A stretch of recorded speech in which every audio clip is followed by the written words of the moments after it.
3 games into the season, and the question on everybody's mind is, will the Mets ride their pitching into the postseason? Vito, a ton of positives from the season opening series in Houston, but for me, the Mets pitching easily the most encouraging of all that we saw. 8 relievers combined for 9 2/3 scoreless innings. Guys like Huascar Brazaban, guys like Jose Buto, Edwin Diaz throwing a dominant clean inning, Reed Garrett getting out of a big jam. Then the starting pitching, Tylor Megill dominating, Griffin Canning having a great first start for the Mets. Clay Holmes looked incredibly dominant at times as well. The Mets allowed just 6 runs in 3 games against what was a top 5 offense in the American League last year in the Houston Astros. The Mets pitching is going to be much better than people think. We know the bats are going to hit, and I think it's the pitching that's going to help the Mets get back to the postseason in 2025. Hey, thanks for meeting us at the Apple. I'm Vito Calise. That's Jonathan Barron, and we're here after the first series. Mets were in Houston for opening weekend.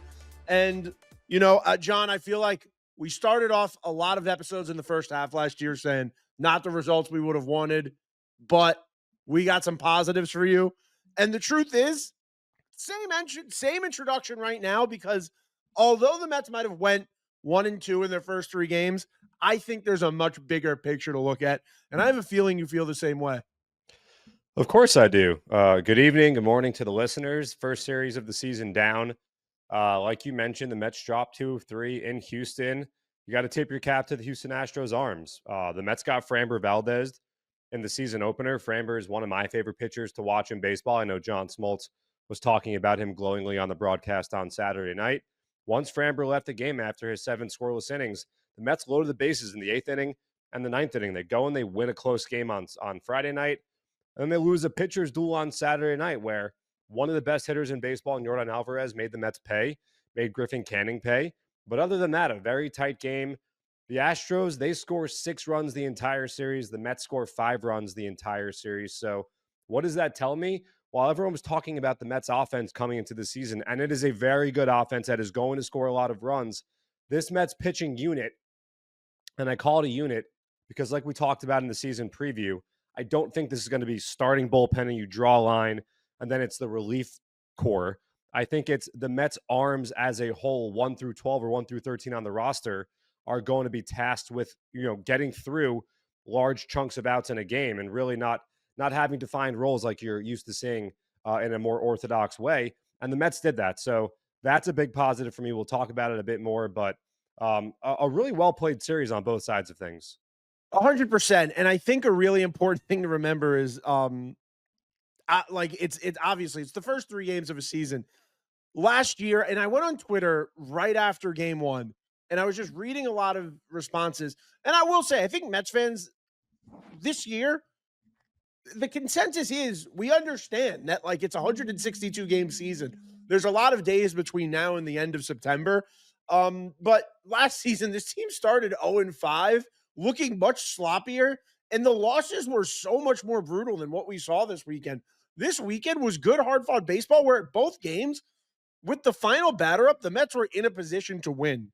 And that's one of the main things you can ask for, especially at this point in the season. But, I mean, dude, there were so many positives that we can go over, and I think we should just start off talking about some things we really liked in this series. And I think the most obvious thing off the bat is, well, you know what? Let's just talk about it. Let's get it out the way because he got it out the way in game 2. Juan Soto hitting his first home run as a Met. John, you predicted game 1. It might have came a day late, but you knew it was going to happen in Houston because what Juan Soto does when he goes to Houston is he hits home runs.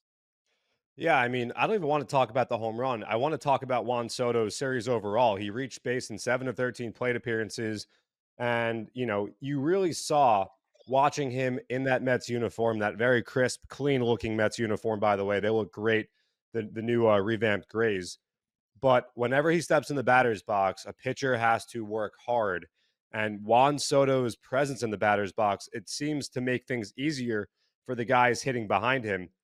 On Friday night, the Mets had runners on first and second a couple times. Soto was in the middle of that. So every time he's up, he's working the opposing pitcher. He's making the opposing pitcher go into deep counts, throw 6, 7 pitches at a time, shuffling, getting under the pitcher's skin.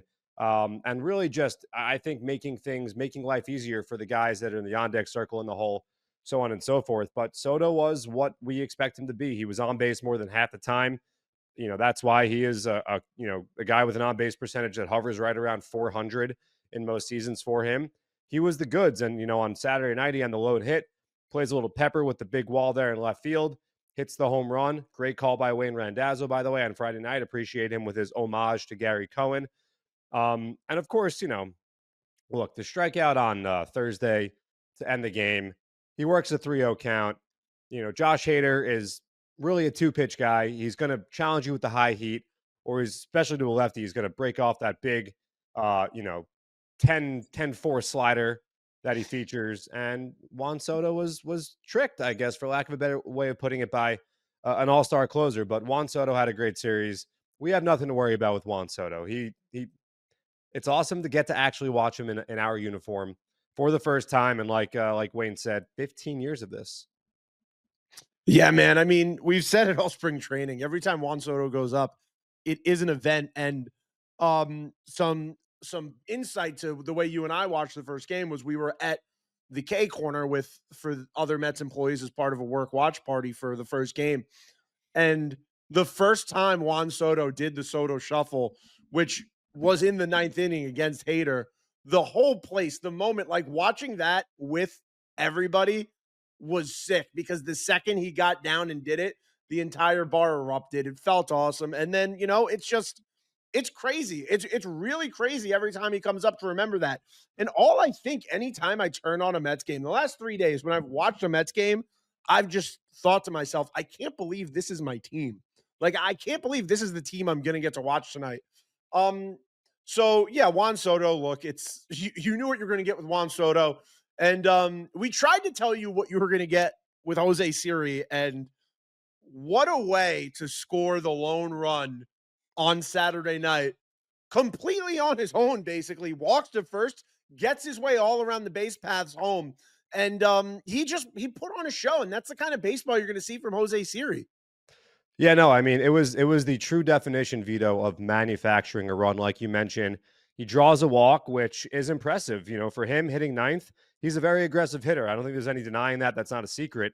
But he's patient, draws a walk, steals second immediately. Victor Caratini had absolutely no chance of throwing Jose Siri out. He's one of the better base runners in baseball. Then he tags up on the pretty deep fly ball hit by Francisco Lindor to center field. So he's on third with one out, and Soto's up, and you're thinking, okay, we've got our guy here. This is a great opportunity. Anything hit to the right side, or obviously a base hit, a relatively deep fly ball will get the job done. Soto chops one right back to the pitcher. And in that moment, Arrighetti fields and turns to first, and you're thinking, crap, well, now we need a 2-out hit here. And all of a sudden, you hear Joe Davis say, Siri's breaking for the plate. And Christian Walker makes a pretty good throw home, by the way, but not in enough time to get Jose Siri, who, like I said, one of the best base runners in baseball. The sprint speed there, 29.6 feet per second, much better than the league average of 27 feet per second. That's Jose Siri's game. That's why he's called El Rayo, the lightning bolt, in his native Dominican Republic. We talked to him during the interview we did with him. It wasn't quite a steal of home, but it was kind of a steal of home because of the the nature of the bang bang play at the plate. And I think he's done it 4 times in lead on play. And he, it's definitely a risky play, but he made it work, and he, put his stamp on the game. That's Jose Siri baseball right there for you. He is an experience to watch. It worked out, and yeah, he pretty much stole a run right there. So that's the kind of guy the Mets went out and acquired this offseason. So, John, real quick, because you brought up Joe Davis and Joe Davis calling the game, and I do need to say, so I actually owe Joe Davis an apology tonight. I don't know if you saw this on Twitter, but I know Joe listens to the show, so he'll be very happy to hear you. Let's hear this. But because I need to say, because I said, I tweeted, I'm getting really annoyed at hearing Jose Buto's name pronounced Buteau. Somebody responds to me and says, that's actually the correct pronunciation of his name. Keith Rad said this because he's known Jose for years. So I text Keith Rad and I'm like, hey, is this true? And Keith says, yes. Actually, we've been saying his name wrong all along. It is Buteau. Well, there is the accent mark over the O in his last name. So that That makes sense. You were probably thinking from listening to John Miller all those years, say Carlos Beltran on Sunday Night Baseball for so long. It's kind of the same thing, but there is the accent mark over the E in Jose and the O in Buteau. So, you know what? It's big of you to publicly apologize to Joe Davis, who is not just a great broadcaster, but also a really, really good guy. It was a pleasure to listen to him do this game tonight. That's the A team right there. Joe Davis and John Smoltz. That's the A team. And we were on Apple TV last night. By the way, I got to slip this in here.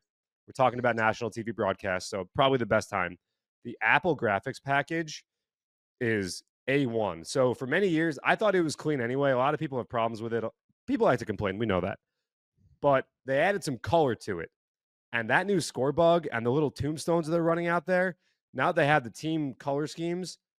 It looks fresh. And the camera quality on Apple TV, especially because it's streaming, it's not your classic cable. I love Apple TV games. Now, luckily, national TV, I think only the Dodgers have more national TV games than the Mets.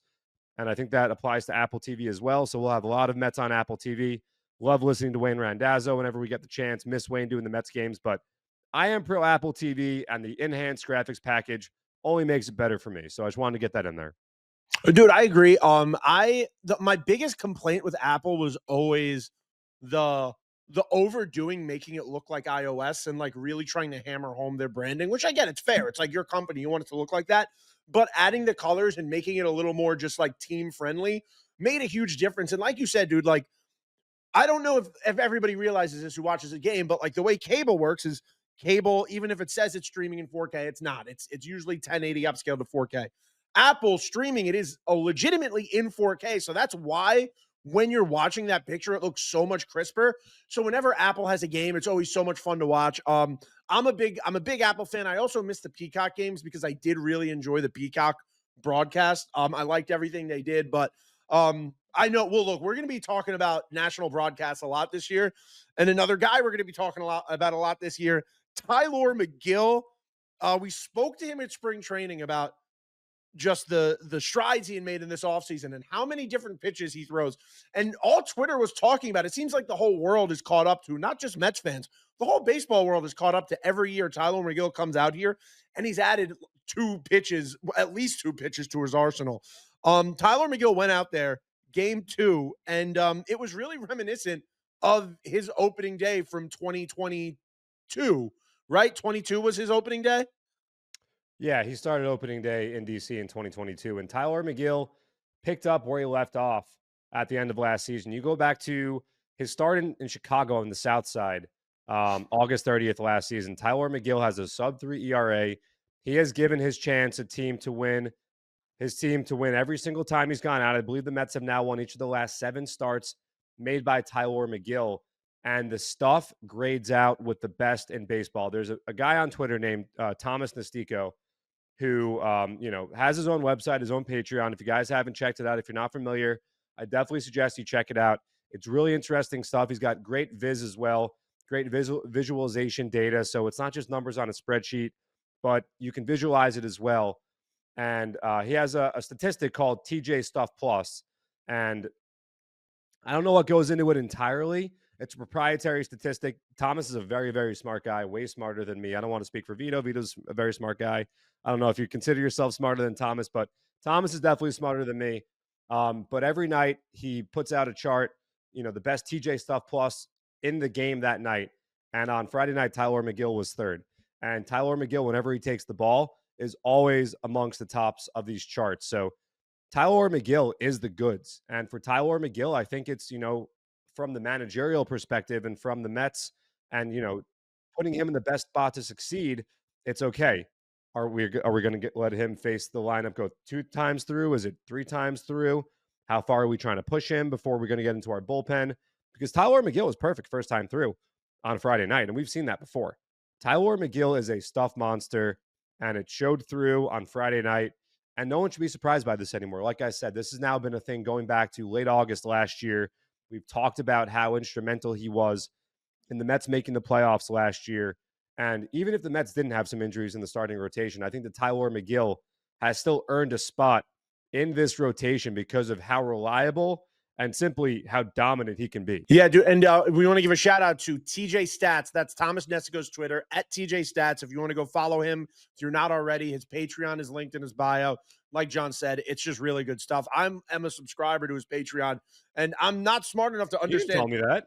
I do. I am 100% a subscriber to his Patreon. I'm not smart enough to understand what I'm reading, but I did subscribe to it a few months ago. Heck yeah. And it's a really reliable source. And John is laughing and looking at me because he knows I'm not lying. I'm not smart enough to understand what I'm looking at. No, I just didn't know you subscribed. Dude, I do.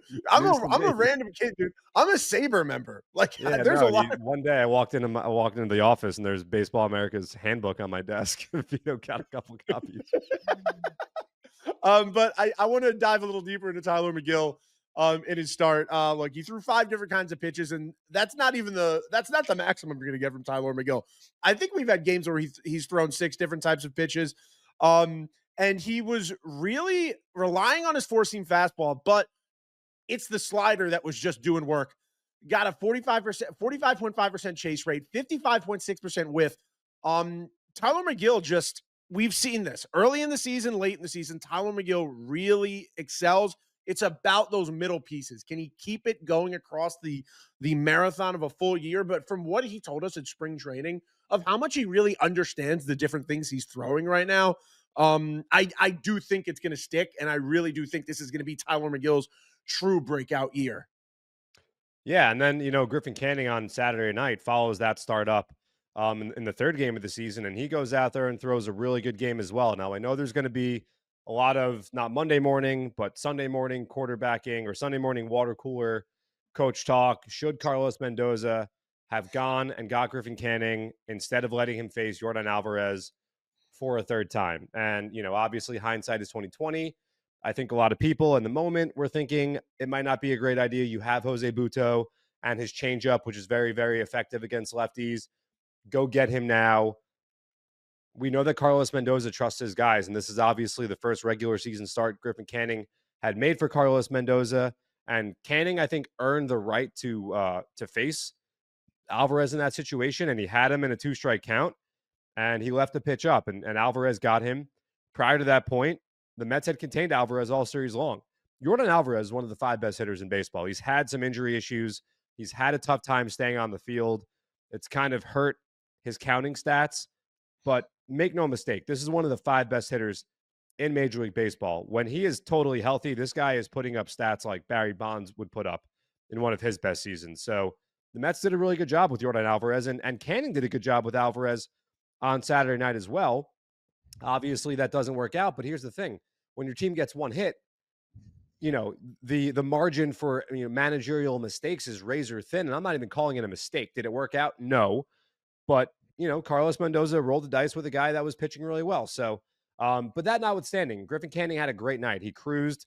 At one point he had faced the minimum. Of course, he got the strike him out, throw him out double play to end the first. He got a 5-4-3 double play behind him to end another inning. But we talked about what Griffin Canning has to do to have the success that he had on Saturday, and that's slider. That's his changeup.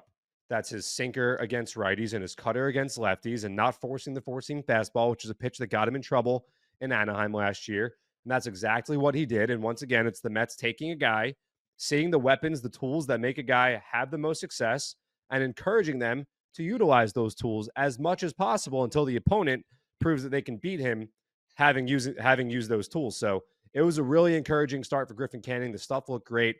And between Megill, Canning, and Clay Holmes also, let's acknowledge Clay Holmes. I mean, his stuff jumps off the charts.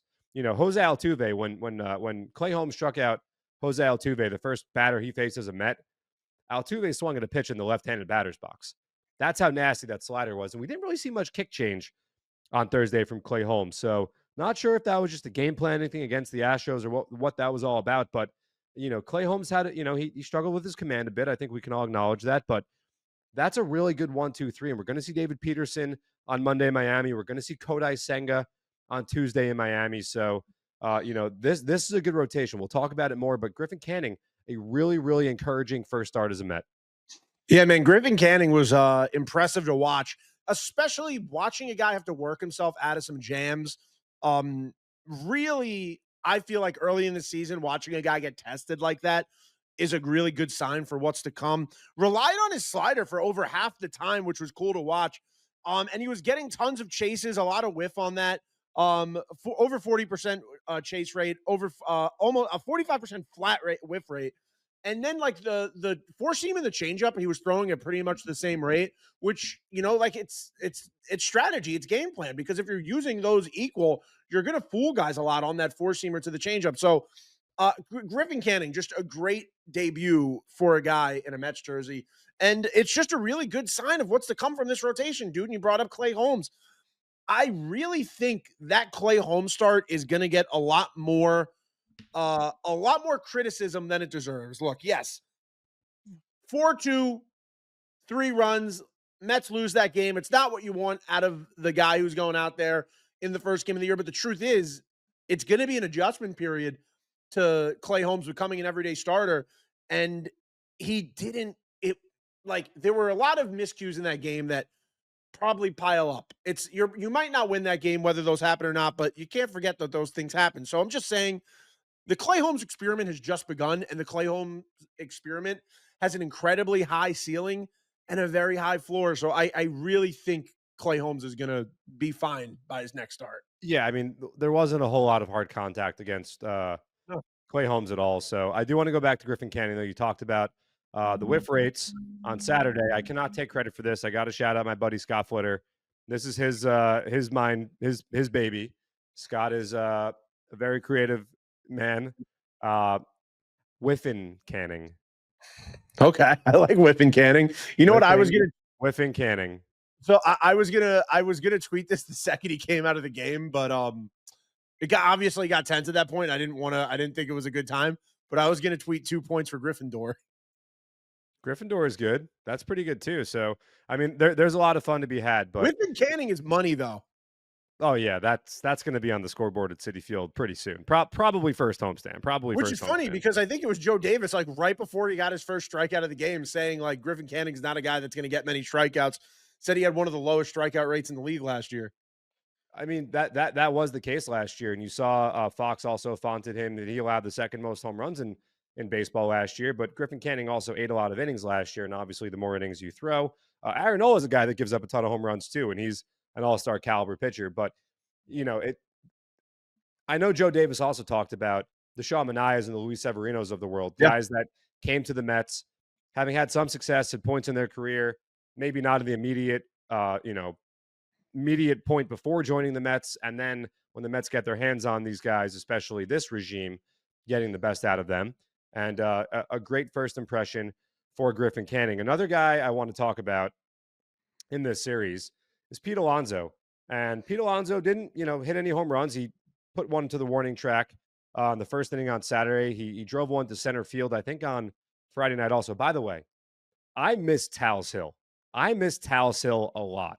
Without the hill in center field in Houston, that is just one cavernous, just barren chunk of grass. It's just where fly balls go to die. Winker hit a ball on Saturday that I think we all thought he got. I think Jesse thought he got it too. Oh yeah, he did.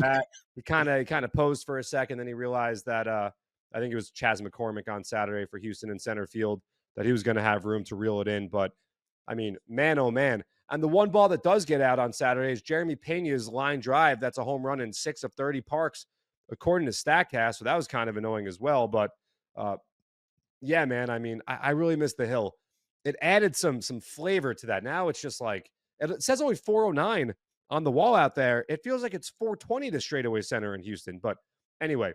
Wait, real quick. And without that hill, the Mets don't get Carlos Beltran because, as we've heard Omar Minaya say, the whole reason Carlos Beltran didn't go to Houston was because he didn't want to deal with the hill. Which is ironic. Said then he made the great catch up the hill, robbing, I think it was Luke Scott that hit that ball against Joe Smith back in the summer of 2007. But anyway, Pete Alonso. One of the big things that was a bugaboo for Pete Alonso in 2024. Bugaboo's John's word of the year for 2025. It was his inability to lay off pitches outside of the strike zone. And whether he was pressing because of the contract stuff or who knows, I'm not a psychologist and I'm not going to, speak for Pete. But the chase rate was going in the wrong direction last year. Pete Alonso in the series saw 32 pitches out of the strike zone and he only swung at 4 of them. And I know you and I noticed that in his first plate appearance of the season back on Thursday afternoon. And we immediately said to each other, okay, yeah, he just saw a couple pitches that last year he might be going fishing down and away on sliders in the dirt. He's spitting on those. So that was a very encouraging sign. Look, we know Pete Alonso is going to hit 30 plus home runs. He's probably going to hit more than that this year. But can he make a pitcher work?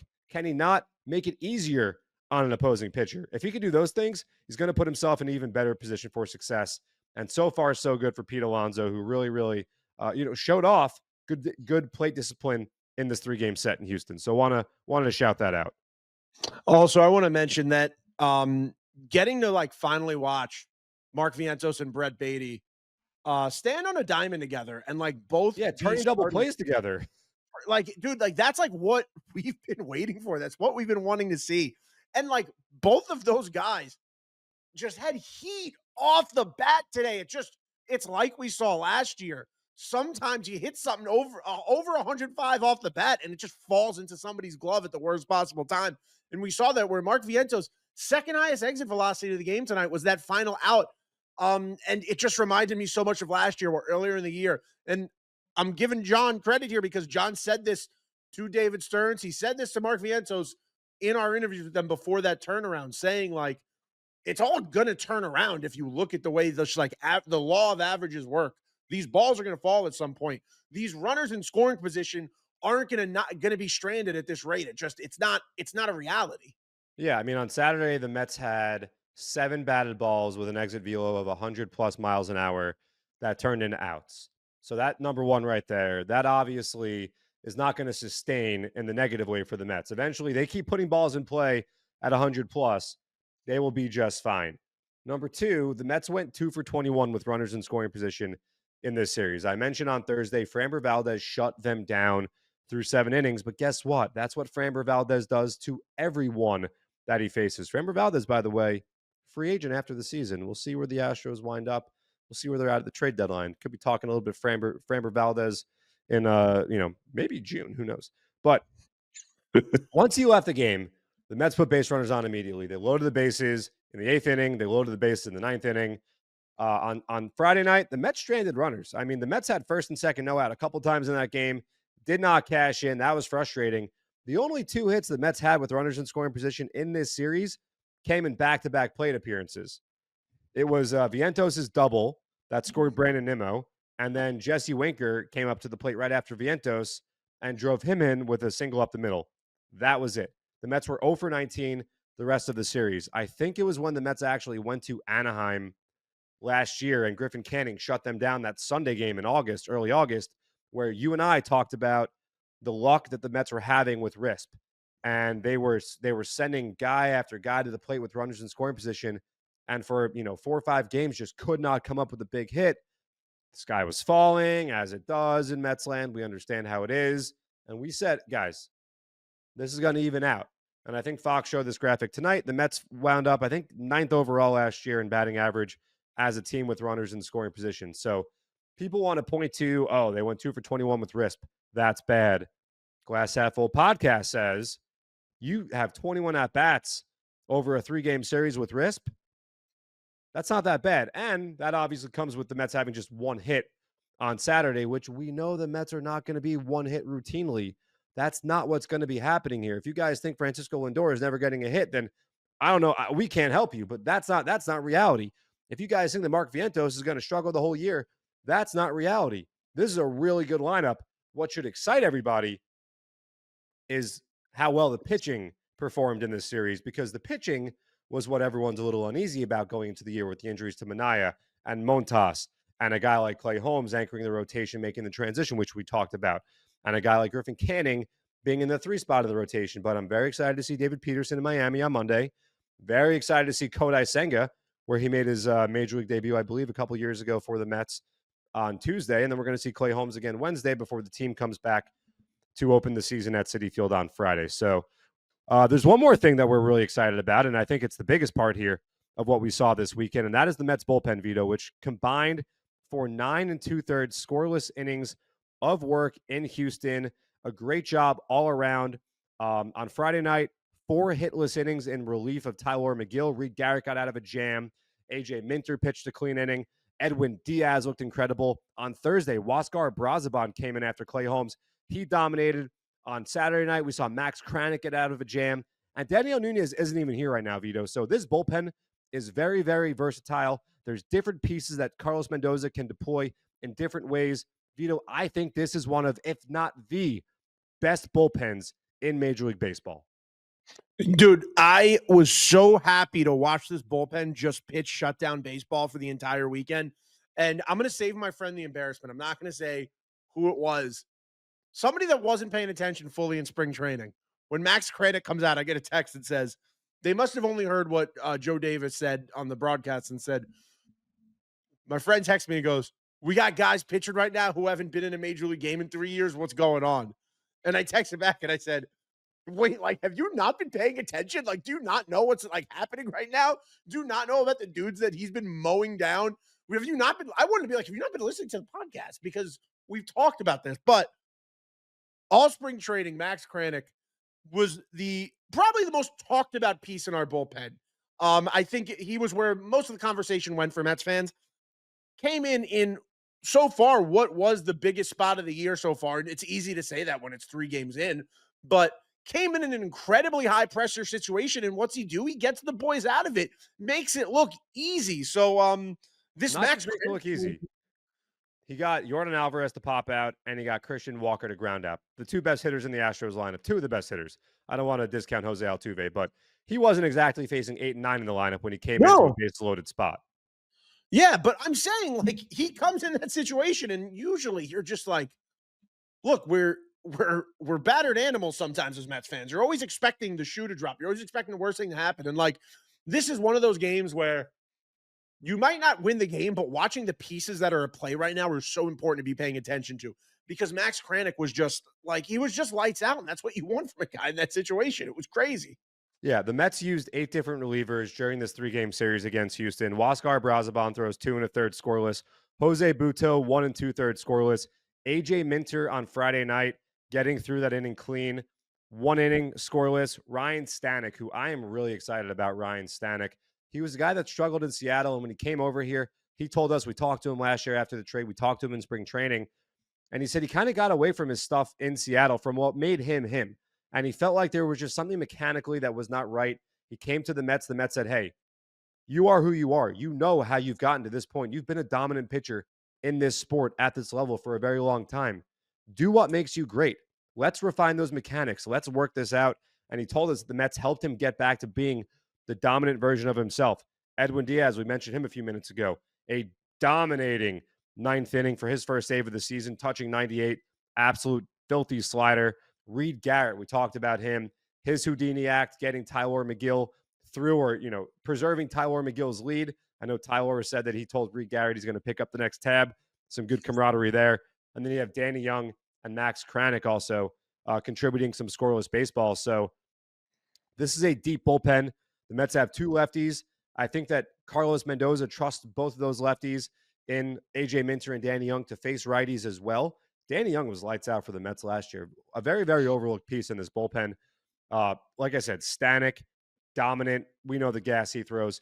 Kranick throwing 96. Butto with that devastating changeup. I was really, really impressed by the job Huascar Brazoban did on Thursday. Huascar Brazoban is a wild card for this bullpen. The Mets brought him in at the deadline with big expectations for him, and he was not looked at as a rental. The Mets traded a prospect they are very high on in Wilfredo Lara to the Marlins in that deal for Huascar Brazoban. That was not a throwaway piece that the Mets gave away for Brazoban. Huascar Brazoban is going to make a big positive difference for the 2025 Mets and beyond. So a great job by the Mets bullpen. Far and beyond, for me, the biggest takeaway of this opening series. And again, it's the way that the Mets are navigating, completing the 27 outs. The bullpen had to get 12 outs for the Mets on Friday. That's going to be the case. But you can do that when, A, you've got some days off. The Mets have a day off on Sunday, which, by the way, sucks. Stupid. Them and the Astros, I think, are actually, I think a couple other teams aren't playing tomorrow. Probably the other teams that got flexed to Friday, right? Yeah, so some teams, Apple had what, 1 or 2 other games? Yeah, I forget who else played. Oh, the Orioles and Blue Jays played, but I think that they play on Sunday as well. We'll talk about Toronto in a quick second. I know that the Rays and Rockies didn't start on Thursday for whatever reason. That might have been because Steinbrenner Field and they were still getting it ready.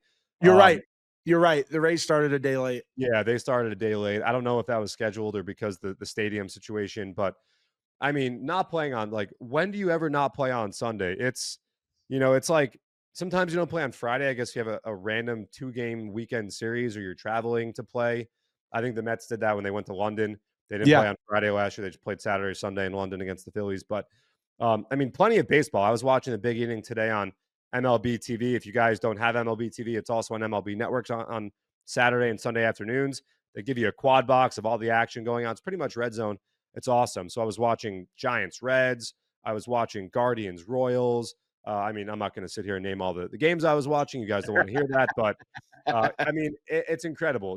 This is the best sport on earth, man, and it's a companion. That's why baseball is so great. It's because it's always there for you. Even if the Mets aren't playing, every day there's some games to enjoy.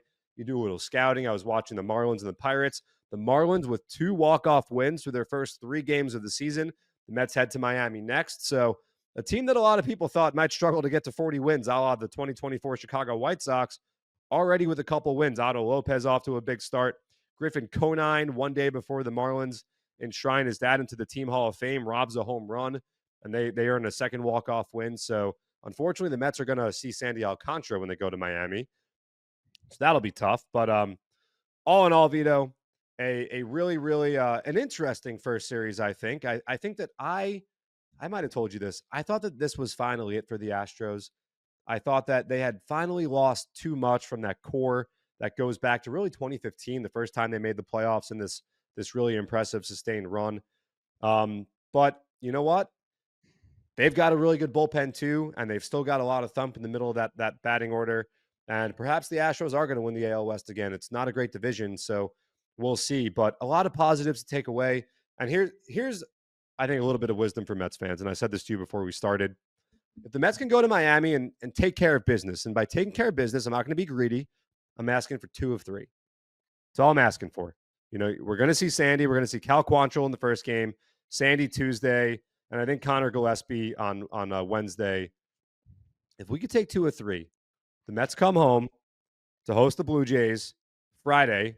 Hopefully, Mother Nature cooperates because it's not looking so good right now. The whole weekend's looking washed, if we're being honest. You don't have to tell me. I'm on it. I'm following the European model. Don't worry about that. Are you on the farmers? Are you on the Farmers Almanac? Yeah, that's my fifth passion is meteorology right after New York Ranger hockey. But if the Mets can go to Miami, take 2 of 3, they come back to New York, 3-3. Everyone's happy, feeling good. Welcome the boys back to New York. Juan Soto plays his first game as a member of the New York Mets at Citi Field, and all is well in the world. So that's what we're looking at here. This was not any sort of a disaster. The Astros are a good team. The Mets lost a couple close games. One hit. The Mets could have swept this series when you think about it. So I'm feeling good. Lots of positive stuff, and I cannot wait until the home opener, man. Dude, I can't wait to watch this team live, especially because we were not there. Well, I think you stayed a little later. I wasn't there at spring training for the first game, so I have not watched any live baseball since the last out of the NLCS at Citi Field last year. Meaning like the baseball I watched. Game 5, yeah, game 5. Yeah. But one thing I do want to say, I am not happy that there's no baseball tomorrow, but the Mets are going to own us for the next 6 months. So it is nice getting this like last Sunday that I almost forgot about back. Like this one last Sunday where I could just enjoy myself and go for a walk. Weather's not supposed to cooperate too well, but there's a piece of me that is actually like, you know what?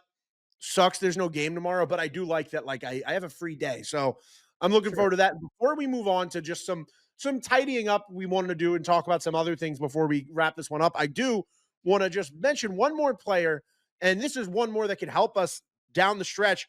We got to talk about Blade Tidwell's performance for the Syracuse Mets this weekend. Look, Blade Tidwell came out really strong start, 5 innings, 1 earned run, and threw 5 different pitches. And I want to really shout out the sinker because the sinker was on point for Blade this weekend, dude. 100% chase rate on Blade Tidwell's sinker. I'm just so happy to see Blade Tidwell get off to a hot start. We've been excited to see what Blade Tidwell is going to become as far as a Major League Baseball player. And I think, look, there's a few players we shouted out that we said this is going to be their year. I really have no doubt that this is going to be the year that Blade Tidwell debuts in Queens. Yeah, I mean, first of all, he gets the nod on opening day for the Syracuse Mets, so that's an honor for Blade Tidwell. Obviously, the Mets, feel strongly about the young man from University of Tennessee, and he was the goods. 5 strong innings.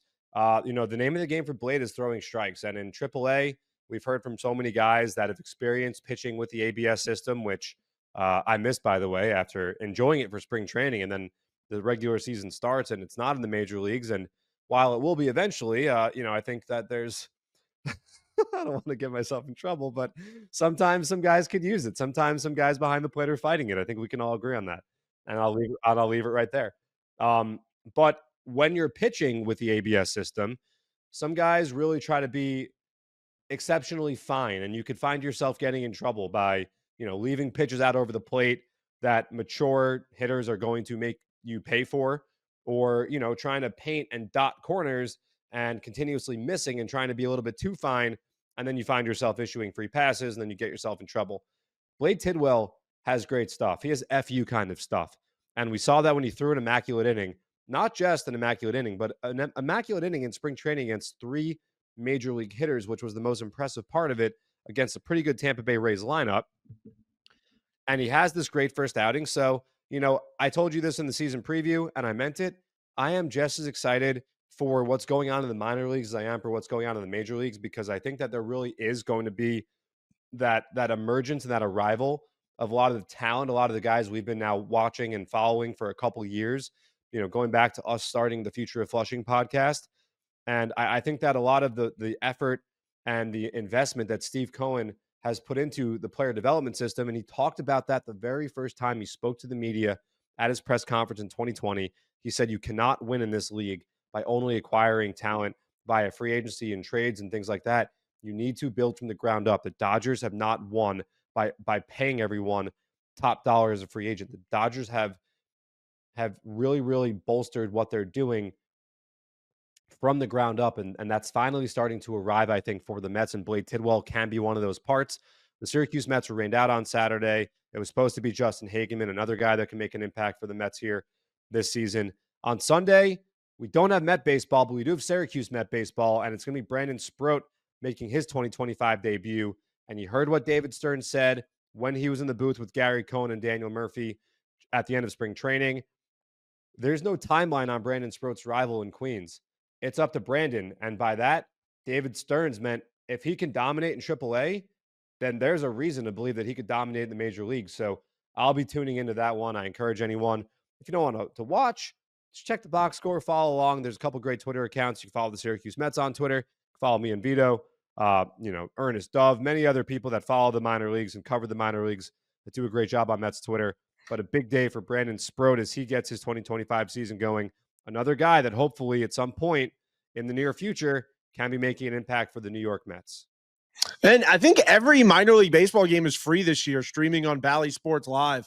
So just pull out your phone and tune in. The game starts at 1:00.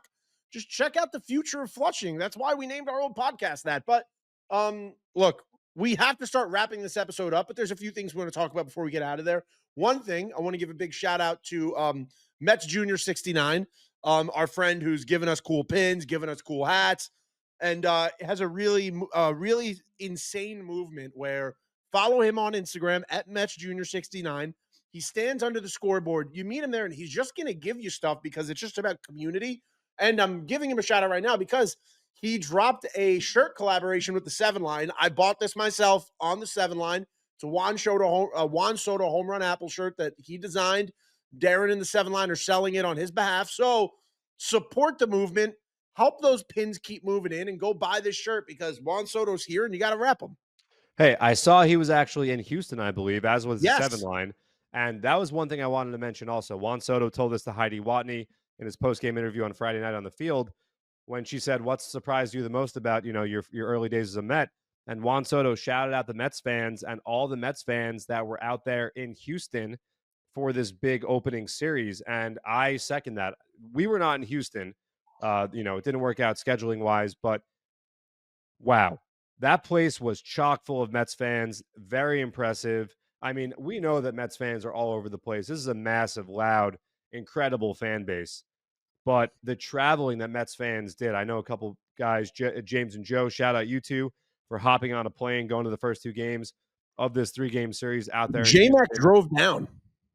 That's crazy. He drove from New York to Houston? Yeah. Damn. Well, anyway, That we, stopped you at your tracks. we all know a Met fan or two that went out to Houston.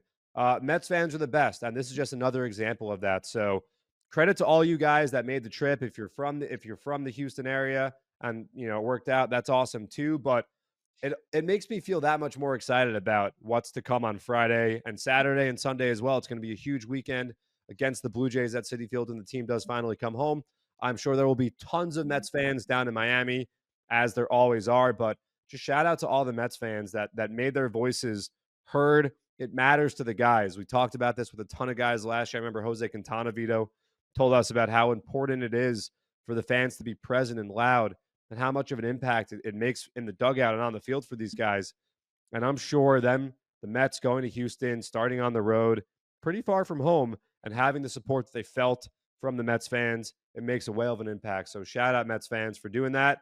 And we look forward to you guys turning up all season long, especially at Citi Field. John, I think this is the time I'm going to announce that I'm going to be doing a giveaway. You can win the chance to sit in that chair while I do this podcast. Wow. I'm kidding. No, I'm not going to do that. I just noticed after this whole time that I have like an empty chair sitting If you live in Astoria and you like going to the Diddy, maybe you'll see Vito and I one time there. And then we can, Vito can, you can go back to Vito's place or something like that. I don't know what the proper way of putting that is. My wife is listening. You did not like the way that was phrased. Sorry, but that chair, I just did not notice that chair, and that's a crazy thing to have in the background. Just like it's like almost like I put it there on purpose. Every hotel has the random chair, Vito. Don't. There's one more thing I want to talk about. We're talking about Citi Field and the Blue Jays, and for a while, I haven't really seen much talk about this, but I was doing some math and I was looking at the Blue Jays rotation and who might be facing the Blue Jays when they come to Citi Field. And I think it was going to be Barrios, Gaussman, and the Sunday starter was supposed to be a former Met, Max Scherzer, which would have been a lot of fun. Max came back to Citi Field as a member of the Rangers in 2023 when they came in late August, but he did not pitch in that series. And Max was, I believe, online because I think the Blue Jays are off on Thursday. He was scheduled, I think, if I'm not mistaken, to start on Sunday. He left his start on Saturday with lat soreness. Max has been dealing with a thumb injury throughout spring training. We know Max is a bulldog, one of the best competitors this game has ever seen. So he went out there to make the start. I think he gave up a home run to Colton Cowser on the second pitch he hit. Also allowed a homer to Jordan Westburg in the first inning. And he left the start after 45 pitches. Turns out he has a lat injury. After the game, he told reporters it's all related to the thumb. Without his thumb being healthy, it really just puts a lot of strain on other things. And so it seems that Max Scherzer will not be making the start at Citi Field next Sunday. So that's kind of a bummer. I was looking forward to that. Max, his signing was, say what you want, that was a big day in Mets history. That was for this ownership group, it was still a pretty young ownership group. I think it was the second offseason or third offseason of Steve Cohen's tenure as Mets owner. And for him to land that big fish in Max Scherzer, that was a big deal. So kind of a bummer. I was looking forward to Max Scherzer starting. I know we're getting ahead of ourselves. We got another series before Blue Jays come to town, but kind of sucks. Was really looking forward to seeing Max pitch at Citi Field again. Yeah, look, I don't think it can be discounted how important the Max Scherzer acquisition was to the culture change and the name change of the Mets. Francisco Lindor was a trade, and Steve Cohen makes that extension with Francisco Lindor before the season starts. But Max Scherzer was the first guy to choose to come here. And at that level, Max Scherzer was the most sought after free agent going into 2022. So having Max Scherzer choose the Mets when he did, it was a big statement. And I think you could say without that domino effect, I don't know if you get to the point where Juan Soto is coming here this year. without making it without making it normal, without normalizing it the way that Max Scherzer did, and then a year later Justin Verlander does, and then 2 years later after that, then you get Juan Soto. It's because the culture was changing and these big names were deciding this is a place I want to play. Yeah. Yeah, no, you're 100% correct. It was the second off season. 2021 was the first off season going into that season, and 2022 is the second off season. So, yeah, like I said, a bummer. But the Mets will have their work cut out for them. This Marlins team, I'm telling you guys, I know a lot of people. It's kind of a no-name team right now, but the Marlins are plucky and they're having a lot of fun, at least through the first 3 games. We'll see what happens on Sunday. They have a 4th game of that season opening series against the Pirates before they take on the Mets. But like I said, the Mets are going to see Sandy Alcantara. They're going to see Cal Quantrill on Monday. Cal Quantrill is a hard thrower, a really good friend of Blade Tidwell, he told us. So that's kind of funny. But yeah, lots of Mets fans down in Miami. The Mets lose 2 of 3 to open the season in Houston. But Mets fans, I mean, look, Vito said it before. We were 0-5 last year. This is nothing whatsoever. And I know, I think Gary Cohen said this on opening day. The Mets have lost season openers in back-to-back years for the first time since 1999 and 2000. And we all know how the 2000 season wound up. And one more. I've texted this to everybody I can. The 2 years, 86 and 69, both of those years, you know what the Mets did? They lost opening day. Great. So look, yeah. You didn't text that to me, by the way. But you're better off not having texted that to me. My point is this, though. I'm not a psychopath. I don't think it correlates. I don't think it's like you lose the first game, you're winning the World Series. But my point is this: like when everybody's freaking out, my point was more the first game doesn't mean it's. It would be nice to win the first game, but at the end of the day, it doesn't mean anything. Look, I don't think everyone's freaking out. The Mets didn't play sloppy baseball. Hey, no, the Yankees hit what? 9 home runs on Saturday. Literally with 9 home runs. With their new science bats, which is a crazy number. They committed what? 5 errors, 6 errors. Yeah. And Max Fried and Clay Holmes had the exact same line. Yeah, that was a sloppy game the Yankees played. Now, obviously, they bludgeoned the Brewers to death with the homers with their science bats. I'm not going to comment on that. But the Mets played 3 crisp games. The pitching was sharp. The bats are going to be fine. They're not going to continuously get one hit. We know that. Hey, Framber Valdez, guys, they got Frambered, and that's okay. It happens to everybody, and that's it. All right, guys, thank you for listening. We'll see you back here before the Mets return home to Citi Field after that Marlins series. Thank you guys so much. Is that a day game, by the way, that Wednesday game, or is that a night game? It is a 4 p.m. or 4:40 start. Right. But interesting. Thank you guys for listening. You can follow me on Twitter at Vito F. Calise, John at JMB9191. Follow this podcast on Apple, Spotify, wherever you get your podcast, or the Mets YouTube. Thank you guys, and we'll see you next time at the Apple.